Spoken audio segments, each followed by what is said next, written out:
Like to call to order the Wyoming Valley West School District work session on Wednesday, October 4th at 10:12 or 7:12. Moment of silence followed by the flag.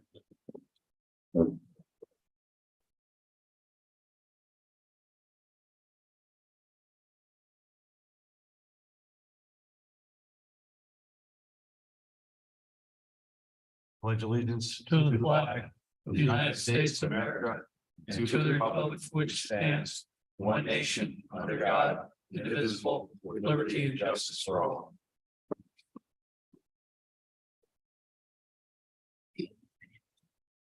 Roll call, please. Mr. Pazinski. Here. Mr. Damascus. Here. Mr. Hardwick. Here. Mr. Keating. Present. Mr. Usavage. Mr. Perfetto. Here. Mr. Majer. Mrs. Cassatt. Mr. Kamis. Here. There was an executive session held prior to this meeting to discuss multiple contracts. Superintendent's comments, Mr. Tosh. Thank you, Mr. Kamis. A number of announcements tonight that I'll also go over next week too. Pretty neat tradition of our girls field hockey team. Proud to announce each year the field hockey team and Tommy's Pizza team up and they deliver pizza to each fire station in the district. We give every shift at each station pizza, and the team wanted to share this special tradition with the community as well as the board. Hats off to the field hockey team and thank you to Tommy's Pizza, who's always been a great supporter of Wyoming Valley West. Field hockey team won today too. Okay. Also, Wyoming Valley West boys basketball team will be holding their first fundraiser for the upcoming season. The Harlem Wizards are coming to town and playing the Wyoming Valley West faculty on Sunday, October the 22nd at 4 o'clock. During the week, players will be visiting the elementary schools, dropping off posters and talking to the students. We'll have information on the web link or website and a link again. That's Sunday, October the 22nd. That's at 4 o'clock, the Harlem Wizards. Also, thank you to all students, faculty and staff for making the annual Spartaval a success again this year.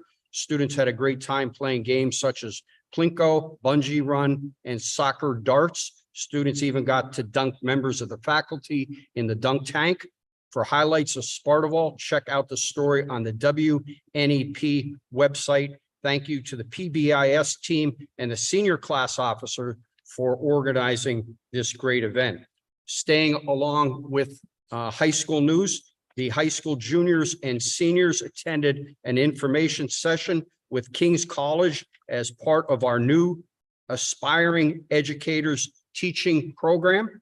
High school students considering a major in education now have the opportunity to enroll in a free education class at King's College in the spring of 2024. We're very excited about that. The college extends this opportunity to future educators as a way to familiarize high school students with college courses as well as education as a major. So we thank King's College for that. Also, the middle school PBIS team, again, PBIS, Positive Behavior Intervention Supports, now uses Class Dojo to award and track positive behavior of all students. Parents are now able to join Class Dojo and monitor their child's points as well. And on Wednesday, we had a number of students that were rewarded at the Spartan Pride event in the school in 6th, 7th, and 8th grade. And we'll get their names up. Damian Taylor, Micah Barrett, Caden Blaker, Keisha Crucell, Desmond Corker in 7th grade, Robert Chapago, Anna Fleck, Haley Harcher, Noel Lisinski, and Elias Saminsky. And in 8th grade, Liam Biella, Jamison Karras, William Lewis, and Celine Stokes. Again, congratulations. Dana Street is recognizing Hunger Action Awareness Month by collecting non-perishable food items for the St. Vincent de Paul Soup Kitchen during the month of September. Hunger Action Month is an annual nationwide campaign each September where we come together to raise awareness for hunger in America and inspire action. Students at Chester Street were wearing their armor in compliance with District Elementary Initiative to recognize and support positive behavior. Armor standing for attention, responsibility, motivation, and respect. This month of September has been a very successful transition back to Chester Street for their students. And upcoming, the second grade will visit the fire hall and the smokehouse. Finally, yesterday, we did have a Zoom meeting with representatives from CHOP, which stands for Child Hunger Outreach Partners. Mr. Needle, Mrs. Troy, and I will now begin to organize the food distribution initiative. As I mentioned previously, we're piloting State Street Elementary School initially, currently with plans to include all elementary schools this year in what is called the Food Backpack Program. Students will be bringing home the bag food in their backpacks once a week. An application to participate for State Street parents will be posted online on Sunday night. Tentative plans now call for the first food delivery on Friday, October the 20th. Again, more information will come Sunday night as well as next Wednesday at the board meeting. And the after-school tutoring program. The application is now posted on the district website. Please fill it out and submit it if you're interested in having your child tutored after school. The after-school tutoring program tentatively set for Tuesday, October the 24th, and runs every Tuesday, Wednesday, and Thursday as of now until March. Finally, just a reminder, school will not be in session on Monday for the Columbus Day holiday. Thank you, Mr. Camus. Thank you, Mr. Tosh. On this evening, we have a presentation from SiteLog. It's actually it's item number 17 under general recommended action items. I'd like to have that prior to public comment. Gentlemen, you have the floor.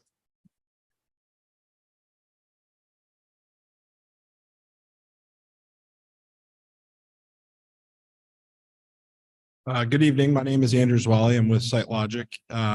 With me tonight, I have Jeff Harris, who's the project engineer, and Bill King, our senior business consultant. Unfortunately, Garrett Lewis, who you all met before and has been in front of you, couldn't make it this evening due to some health issues, but wanted to just quickly share what Mr. Camus was referring to as far as what is before the board this evening. What is before the board this evening is amendment number 1 to our guaranteed energy savings agreement with the district. That would be for roofing and a boiler replacement at 3rd Avenue. But just to kind of start from the beginning, in July 2023, our base guaranteed energy savings agreement was approved by the district for work associated to the middle school. HVAC controls, electrical, and select architectural upgrades. That is currently underway. We're underway with permitting, shop drawings, and subcontracts are being issued. Demolition and equipment purchasing, we expect to occur this quarter over the next couple of weeks, and then significantly ramping up after that takes place. But moving on to amendment number 1, specific to 3rd Avenue, we obviously tentatively approve this month, October 2023.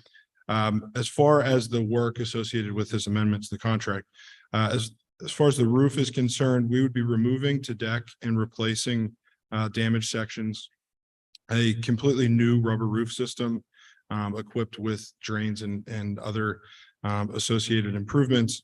As far as the boiler is concerned, we would be replacing the 2 steam boilers and replacing them with steam boilers, new digital controls related to that boiler, and then electrical feeding equipment for that boiler system.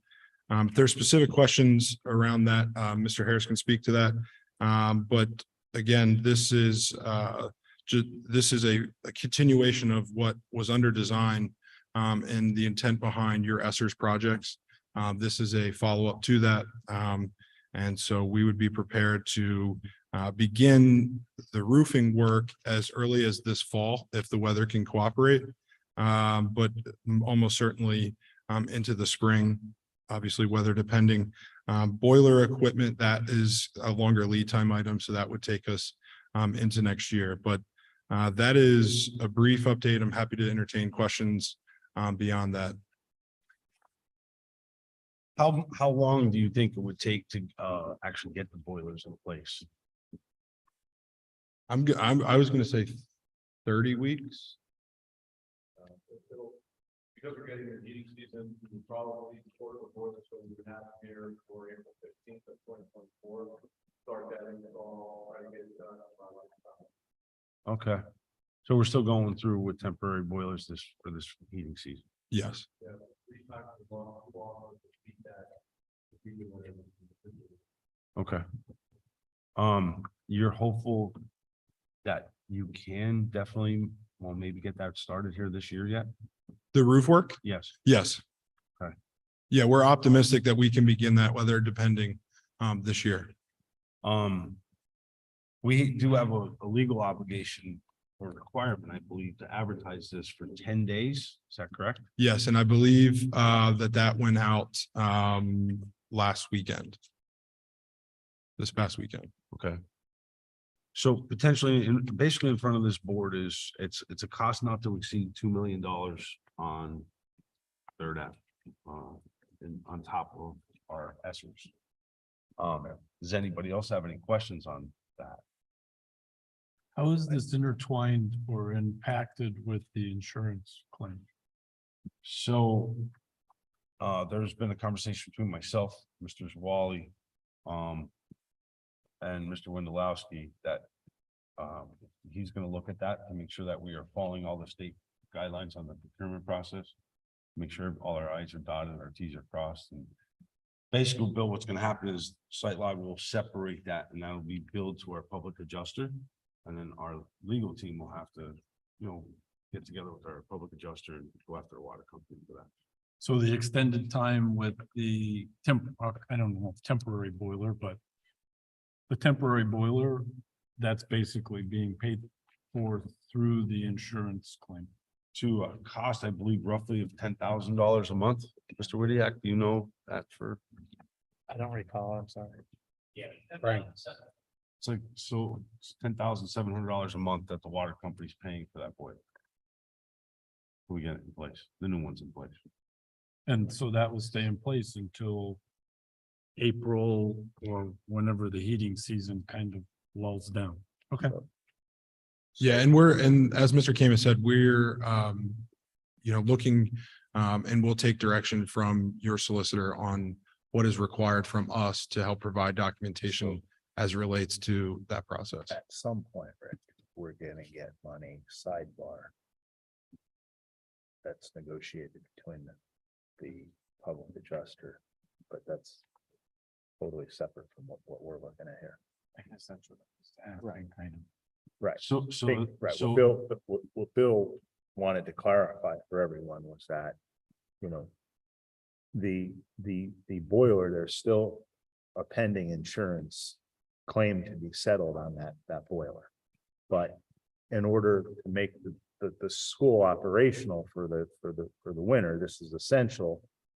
And we're on the hook for that money right now. Right.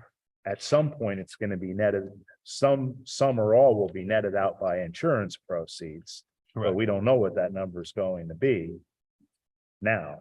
correct. And the decision comes down because time is of the essence because of the cold weather months coming, giving them direction on this boiler. Correct. Yeah. Full statement. Roughly the Third Avenue roof cost, ultimately, this advertisement and this contract will come down to 1.4 million. And I think what everyone up here, I guess this will be part of my finance update. I've been trying to crunch these with Tom since our executive session is, we have a $17.2 million ESSERS project cost that we've agreed to already. We have a remaining balance in ESSERS of 8.93 million, leaving 8.226 million available to do projects to fulfill this, but these other things, basically, for us to be safe with money, you know, everything that's passed where Tom has on, in that top block, Esser's 3 project cost outstanding,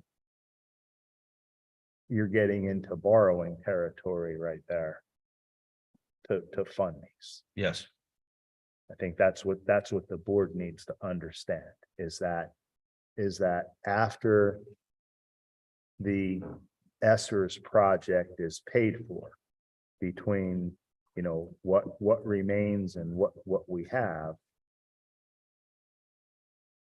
we can take care of that with our cash, but the roof and the boiler, we do not have sufficient funds, or I think we put our fund balance in a dangerously low position again if we were to just say, hey, let's throw all of our cash at this.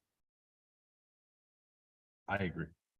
That's what the board needs to kind of digest out of this before you vote on it next week, is that everything after the Esser's project that's on here, you know, the boiler, the roof, or a possible consideration for turf, is in a borrowing classification. If you know, just back of the envelope numbers here, and Tom needs to verify these for us by email, but if you did the boiler, the roof, and considered the turf without putting our cash in a dangerously low position, you're looking at about a $2.6 million borrowing. And he needs to tell us if we can swing that or not, or what your comfort zone is with that or not, Tom. I mean, comfortable wise, I'd prefer to leave the general fund budget in a healthy spot. I would prefer not to dip that too much, but the cafeteria fund contribution, we could take the entirety of that. The capital projects, the board would have to decide how much of that they're willing to take. That's what it's there for. I know there's needs in the future, but this is a need now. We do have a basic ed funding increase that's coming. It's not going to be the number that I have down, because now they're saying the level up is going to be removed. So it will be a number smaller than that. But again, that was not in our budget at all. So if you take the entirety of that, I'm okay with that. And Third Avenue insurance proceeds, we've received $305,000 to date. And it sounds like there's more coming if they're going to be paying for the cost of the boiler replacement. And all of that should go towards this too. So I don't have an exact number, but those are my feelings on what we should and shouldn't use for the funding. And I would say, if we borrow the rest, that we go with, I guess, the bank qualified note, which we'll be able to do since it's less than $10 million. Dave Payne talked to me today for a little bit. So if we have a firmer number, he'll be able to get us all the projections that you guys will need. So if we want to come to a number before the next meeting, I can have better information from him.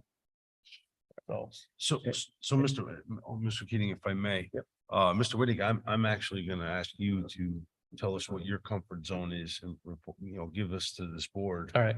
as to what you feel is best. Okay. For our general fund, for our capital projects fund, and all our funds collectively. What you think our borrowing might need to be, Mhm. and what our debt service might return as. Okay. And I think, Rick, based on what Tom just said, because with that level up funding potentially going down, as he said, you're now, if you do all of these, you're going to be north of the $3 million borrowing.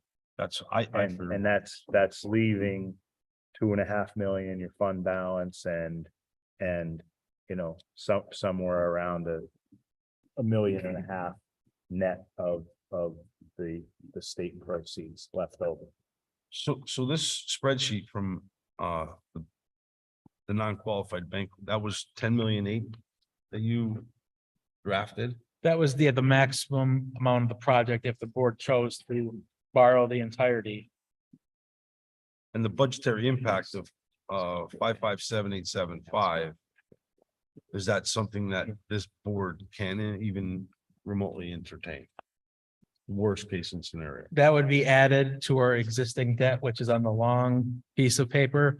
Right now, our debt base, the high in the next few years is about $3.4 million.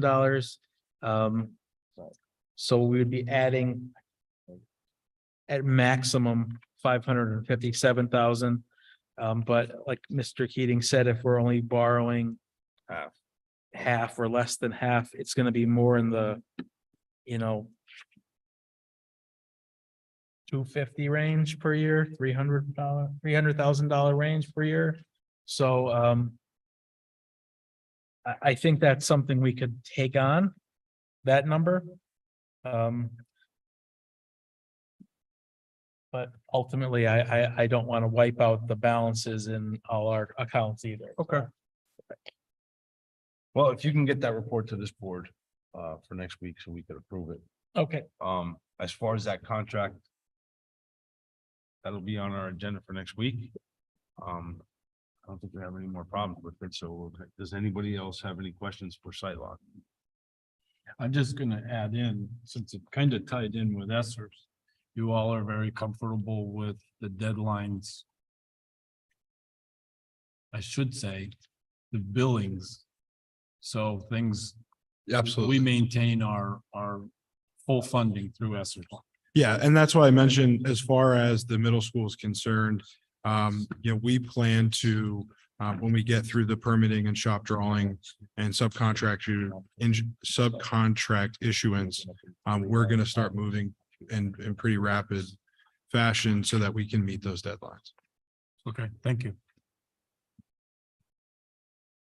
Thank you. Thank you very much. Thank you very much for coming this evening. Yes, thanks, guys. Thank you. Thanks. Statements from interested citizens, Beth Marachko.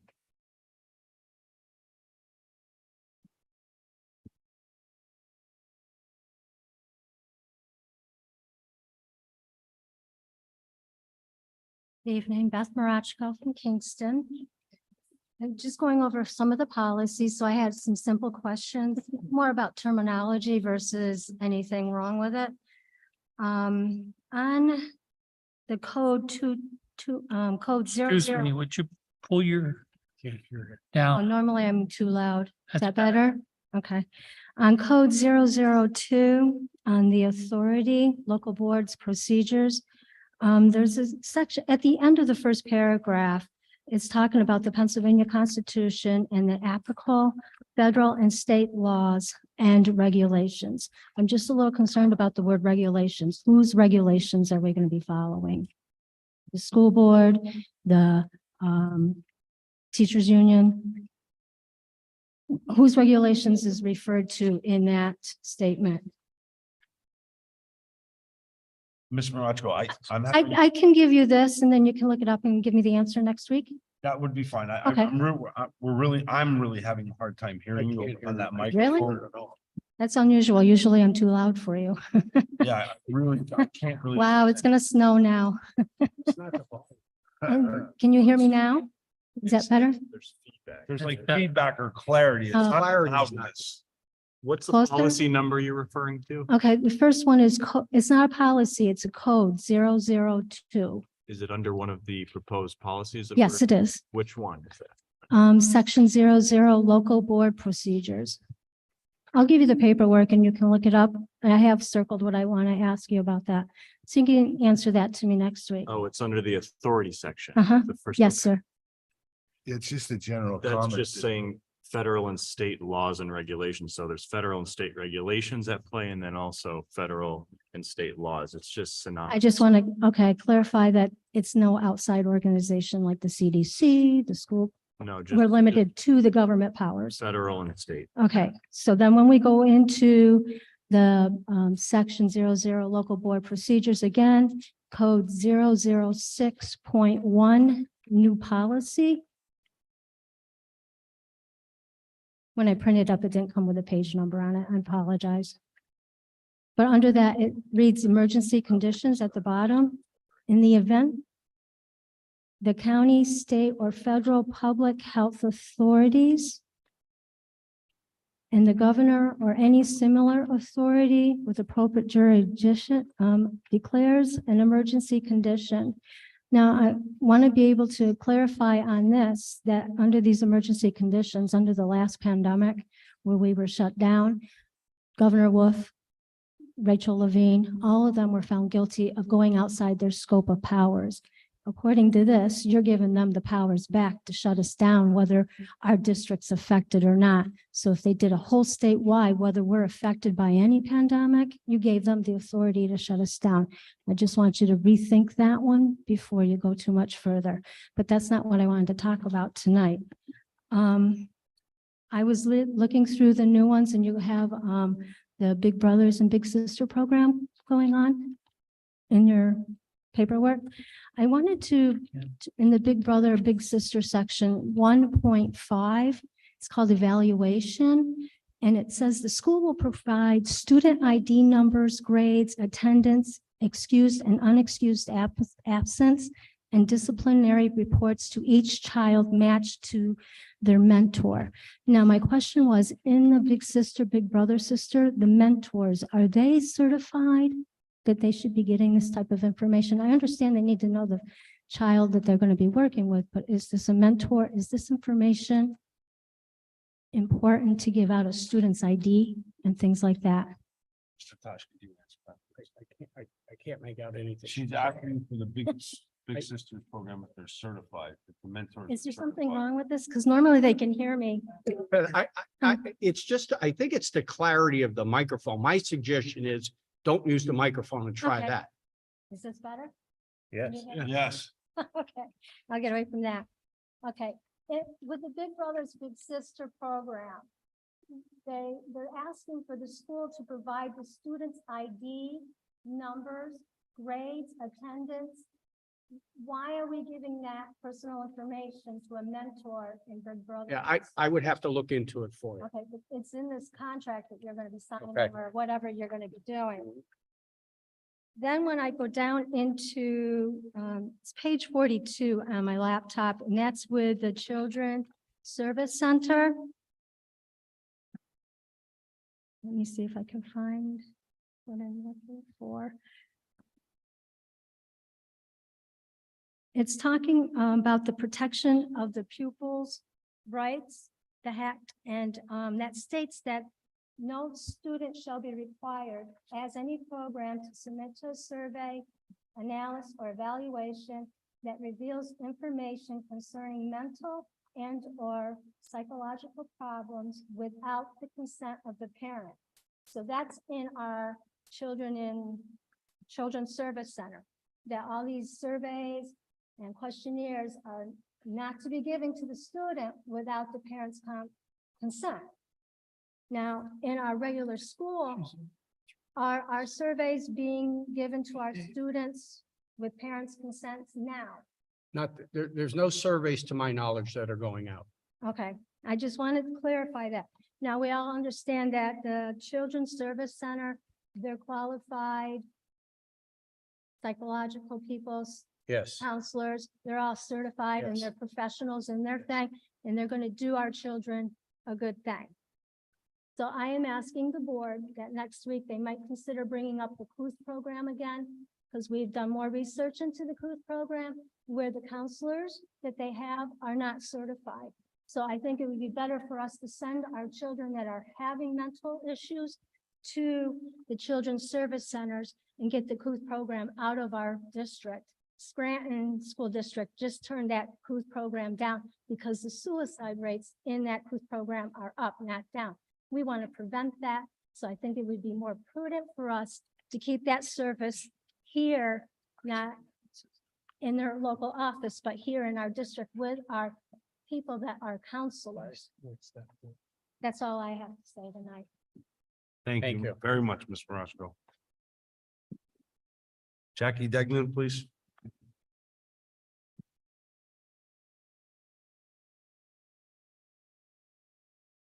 Good evening. So I won't be too long.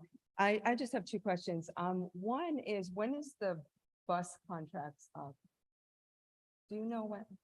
Off the top of your head?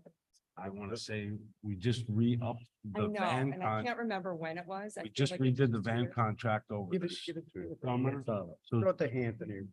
It's a, 25, 26, Mr. Dick so just it's like said. a 5-year. Yes, I'm just bringing up the idea of cameras on the bus again. I'm sure he deals with trying to, I don't know if you could pay for cameras to be on the bus, and then if the bus contracts change, if they could be put on a different company. Do you know what I'm saying? I do. Just throwing it out there as an idea. I'm sure he's dealing with problems that he's trying to, it So- would just probably be easier with cameras. So to answer your question,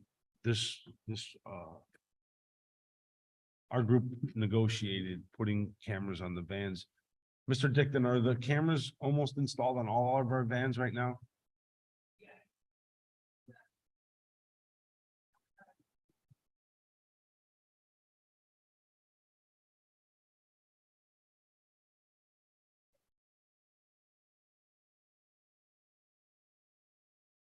So, elaborate just a little bit. We wanted to get them on our vans first. Right. So now that No, they're that's- almost complete, we will talk to our contractors about the buses as Got well. it. My other question is, I wasn't here for the, and I don't have the policy with me, for the dress code. The hoodies, can you give me the rationale for no hoodies? Listen, I understand safety wise and kids keeping them up and you can't see them on cameras. I get all that, but is there more of a reason they can't wear hoodies? No, you're exactly right. The hoodie over their head covers their face. So- You can't see who they are. I just, And, I'm, and the children in class are putting their hoodies up and putting their earbuds in. and Okay. The teachers, thank you. So that explains much more than just, I'm gonna be honest with you. I don't think many of you have kids, if any, in this school district, I do, but, in the district, but I do. it's almost easier, the dress code with the having to wear a polo shirt. To try and find clothes that's not a hoodie for a preteen teenage boy is near impossible. And they wear them all the time. They're allowed to wear them to the football games. You know what I mean? But I see in the classroom, that explains at least a little more. I just think the kids, it seems more difficult for the administrators to battle all kids walking in with hoodies on versus the handful that probably aren't complying with the rule. Do you know what I'm saying? you would be correct. Right. It So is very why aren't those kids just the punished ones as opposed to all of us trying to find clothes, which is difficult, that they wear hoodies as a jacket all the time, constantly. But I mean, I understand the teachers' The- frustration, When we met with our union representation that, the hoods are up, right? earbuds are in, heads are down, they're on their phones. Yeah. Drawstrings are pulled tight. I just wish those same kids were disciplined. I could bet that if they're a problem with the hoodie, that's not their only disciplinary issue. So that's just my, It's sad to say, but one bad apple spoils the bunch. Right. And I would assume that the children that might be wearing hoods to school are taking them off, put them in their lockers, and that's the last they're being seen of for the day. But it's some of the bad ones we can't. I thought that was the policy, Mr. Tosh. It is. You could wear a they hoodie wear to them to school, school. they can't wear them And s- throughout. So Yeah. I'm just saying, like, they So wear they them. just take the hood down? No, they can't. They No. can't wear them at all during the day. So it has potential. Totally off. Yeah. So it has potential to go up. It seems so petty, I know, but I went shopping and it's hard and I spent a lot of money on long sleeve shirts. So I can imagine people that don't have the money for it are struggling even more to find the clothes. You know what I'm saying? I do. So just throwing my piece out there. Thank you. Thank you. Something we could definitely talk about going forward. Thank you Thank very much. I will get right into committee. Sure.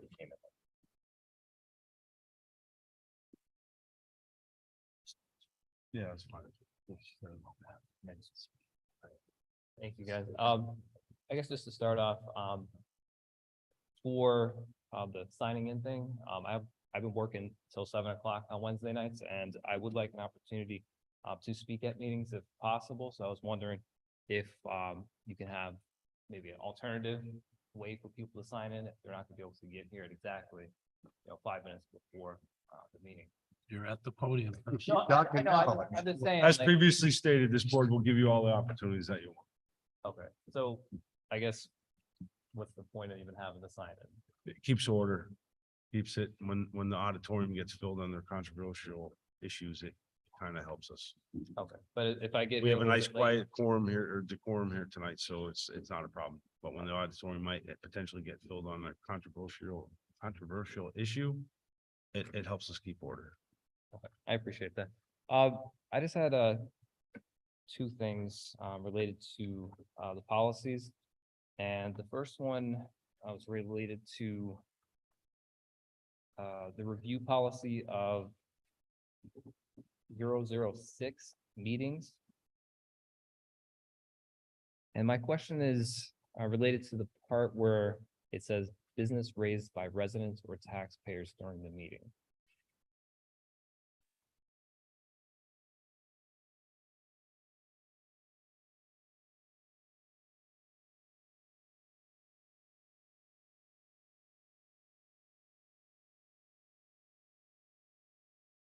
What's your question again?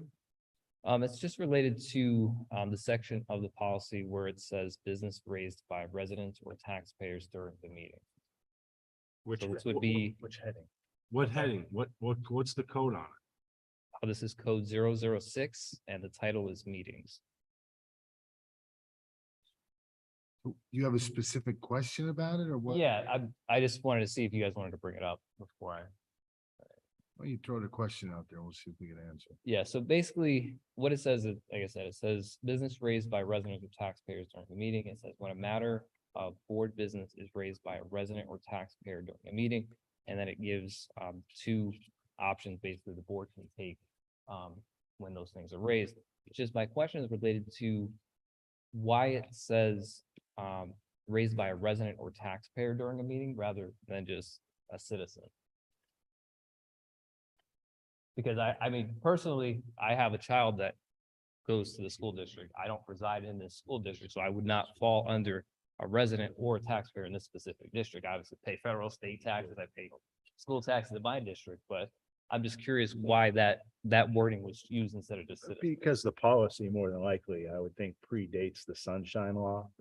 And it hasn't been updated and, protocol that's followed by most government agencies right now is that, if you're a resident or if you're a taxpayer, meaning, you may live somewhere else, but you have a kid here, you have the opportunity to speak and be heard. If you don't reside within the district or have a kid here, then protocol can be set by the board as to whether or not they're going to hear public comment from somebody that doesn't have a stake in the entity. I think that's. If you think about it a little bit, you could be in a scenario where we have 50 people show up from Schuylkill that just want to make a case about something and they sign up. If you stick to taxpayer, resident, child in the school, I think we're protecting ourselves from that situation. I Just my understand opinion. that, but the thing is, this school takes federal funds. Is that correct? And most people do pay federal tax. So I think any citizen of the United States would have a right to speak at this meeting because their tax money is technically going to this school as well. The school and Meyer, the school has to follow the sunshine law of the Commonwealth. Right. That's what we have to follow for public meetings.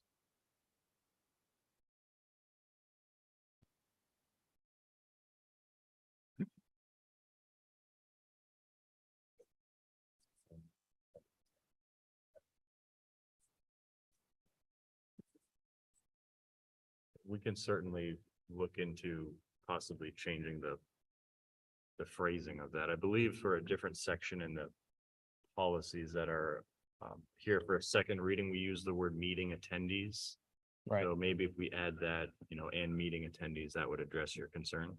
right. And like I said, I don't doubt that this current board would allow interested citizens to actually speak. It's just you guys are updating policies, and it's been a long time since these particular policies were even updated. So it might be 20 years in the future and they're looking at the policy and they say, well, you're not a taxpayer or you're not a resident, so we're not gonna let you speak. And like I said, I don't think anybody on this board would do that, but I think citizen, I think would be appropriate, especially if it's used in other parts of policy.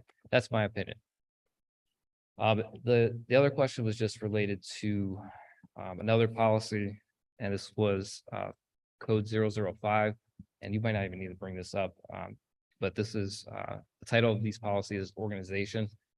And this is under appointments, and it says the board shall have the authority to appoint. And in bold, so I'm assuming this is new, number 5, it says other appointments the board deems necessary. So I'm assuming that was added, and I was just kind of curious what additional appointments the board could possibly foresee in the future, since that was added. The board has the authority to add anything that they deem necessary. So that's just why it's put in there. So what if we want to add something in that doesn't lock the board's hands? Like, I guess I'm just kind of curious. I mean, I understand the ones that were already, listed there: tax collector, solicitor, independent auditor, delegates to state convention or association of school directors. But I was just thinking, what would be the difference as, just having like a guest speaker if you needed somebody to cover a certain topic? This just the appointment thing is, everybody that's on the board is an elected official. So I was just kind of curious, other appointments. So to use your words, in 20 years from now, if there's something arises that the board may need to appoint a different way of positioning, the board has the rights. That's my understanding of this. I didn't go to law school for 8+ years, so we'll have to ask him, but that's just the way I read it. Well, I guess since it's a new thing that was added, I guess that's the question. Why was it felt necessary to add that? This was a recommendation right from PSBA, so I can try to get some more guidance from them on that and get back to you. Just don't have an answer for you right now. I appreciate it. Those are my questions. Thank you. Thank you very much.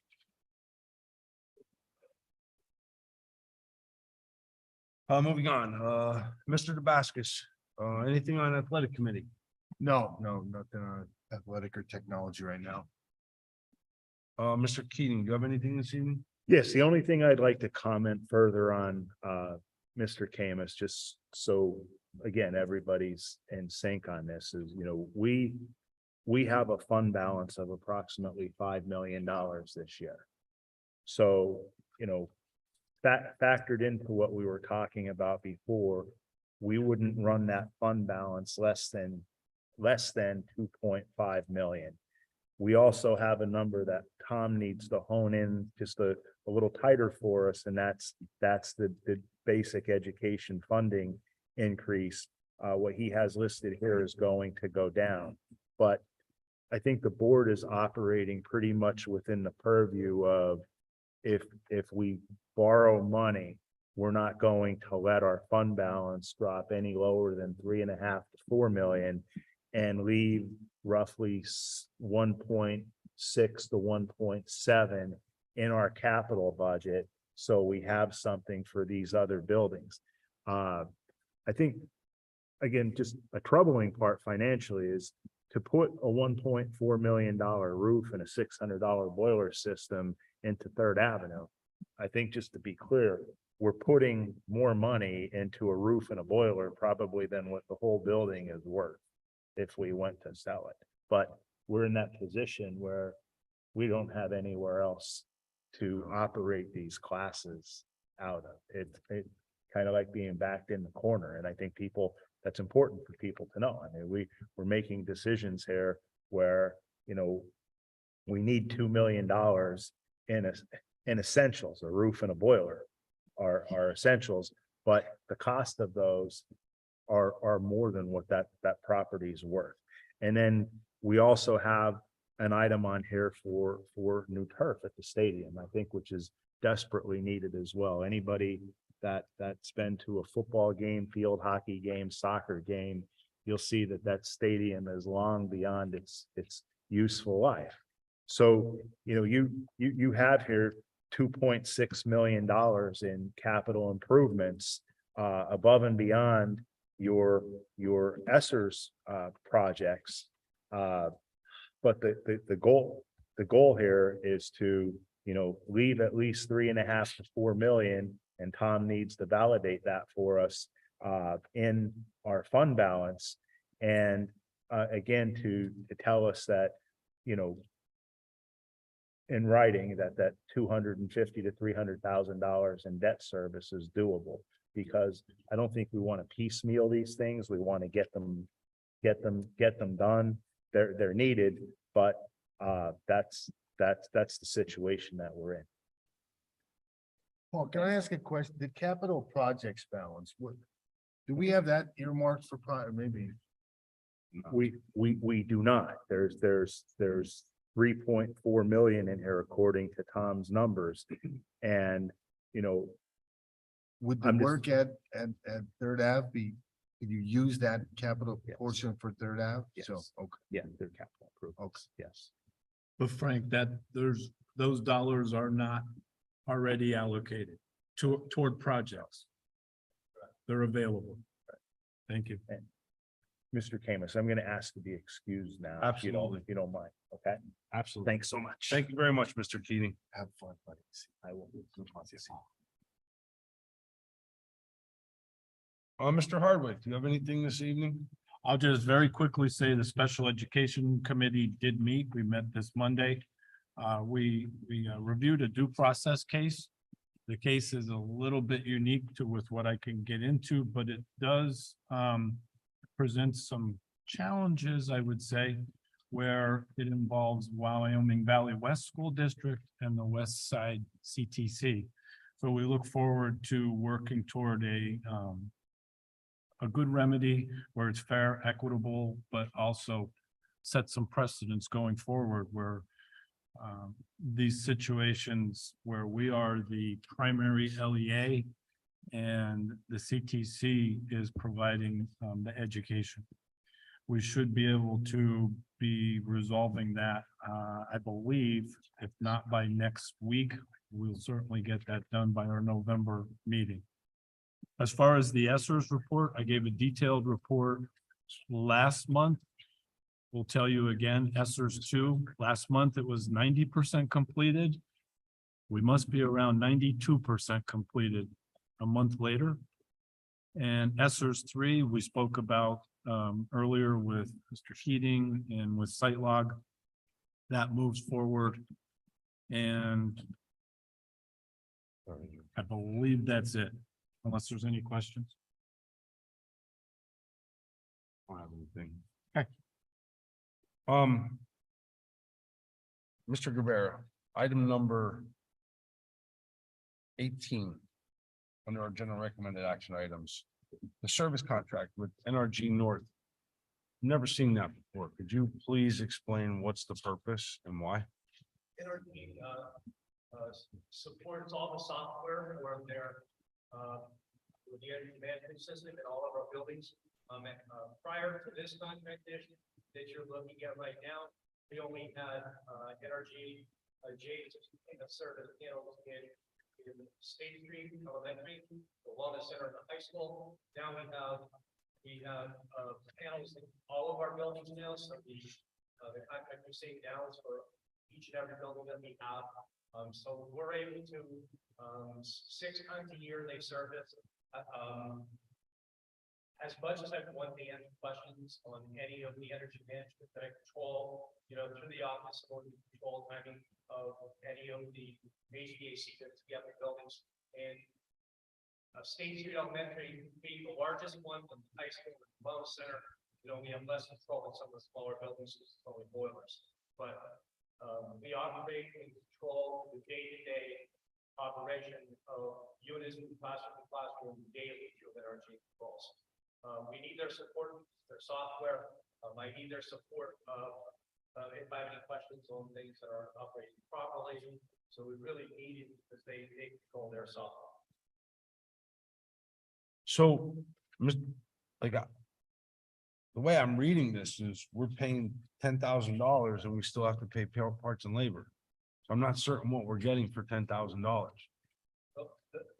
The software that we have with them, they constantly make sure it's updated. Monthly or at any call that I have with them, we would not be able to do any of the programming. The programming is done specifically by Energy Controls or any other company that has controls. So they actually do all the programming, and what we do is the day-to-day operation to make sure that the units operate on the timing that we need through a building, through the operation of their controls. So basically, the way I'm understanding this is that they have control of all of our buildings. They do through the software. They are the actual person who does the programming for them, and we do the day-to-day. I do the day-to-day, times of the programs. So in other words, they're running so if there's a heat loss, they could tell you where and what and how to fix it. Tell you what a loss is, but where you need to see, make sure that you're not the heating or cooling of the building, heating being most important. Over the winter time, if your temperatures drop and you're able to look at outside temperatures and inside temperatures of their controls, make sure that once you get a drop of temperature on the outside, through their programming and timing, the boilers will kick on and make sure that things don't get frozen. Areas don't get frozen up because of the water in the building.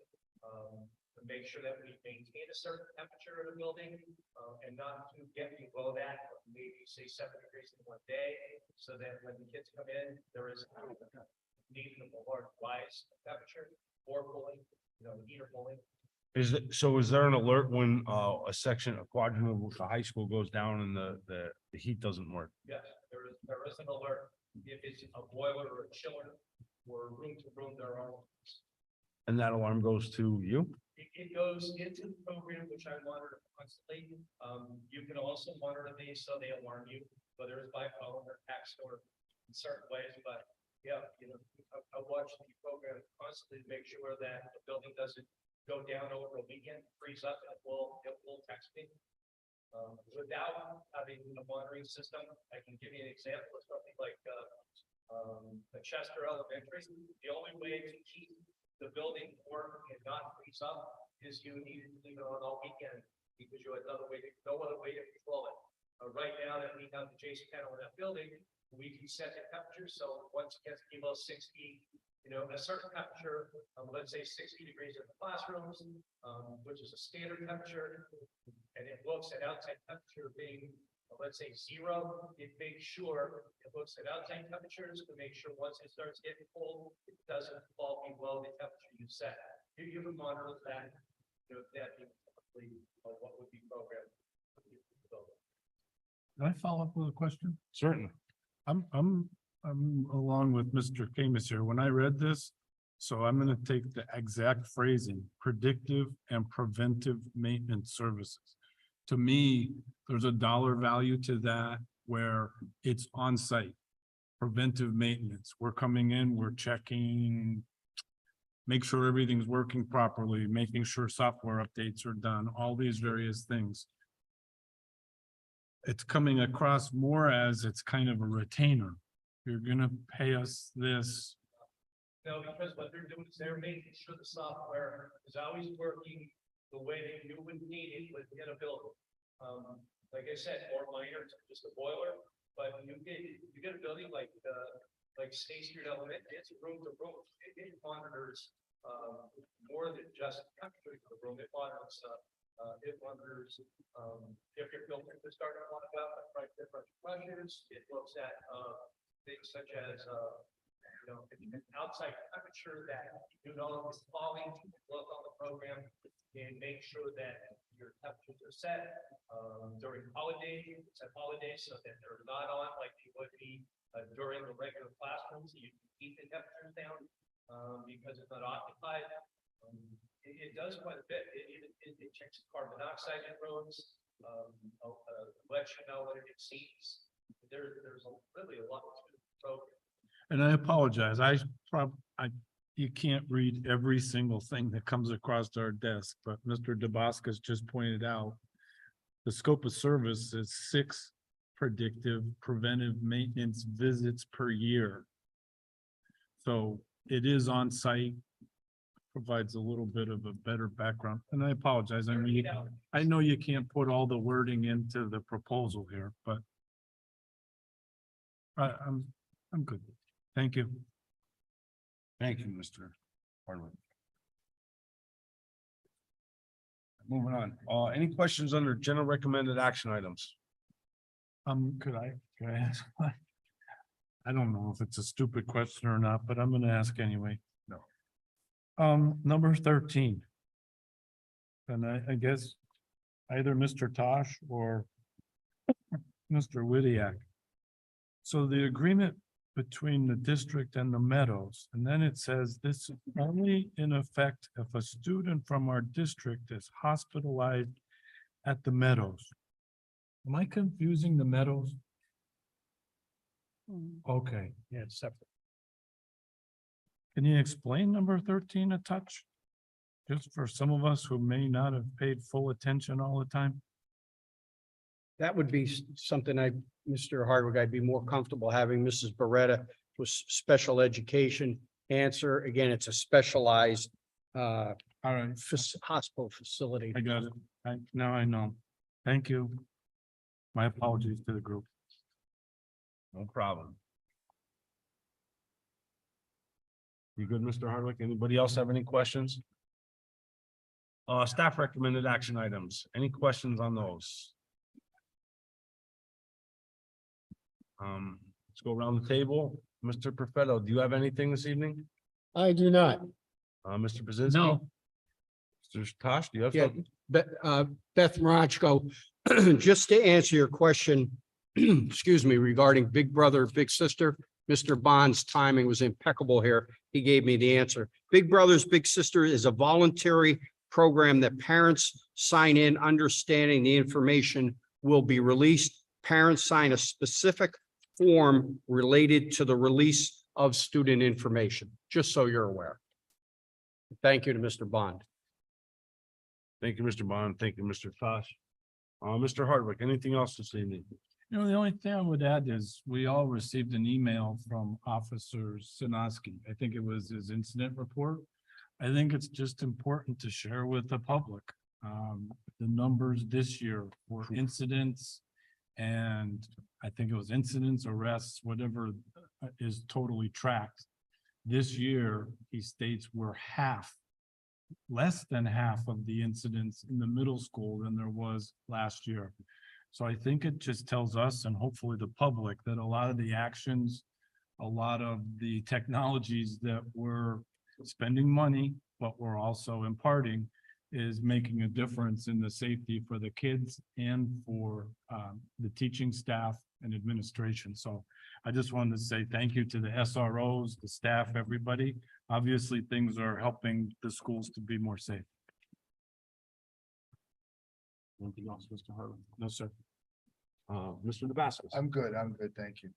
Thank you. And to Mr. Hardwick's point, it's more than just, it's just all of it together. It's becoming a safer environment for our children and our staff, and it's just becoming a healthier home that it once used to be. So I'm just happy that we're on the right road at least. That's it. Motion to adjourn. So moved. Second. Our next meeting will be Wednesday, October 11th. Here.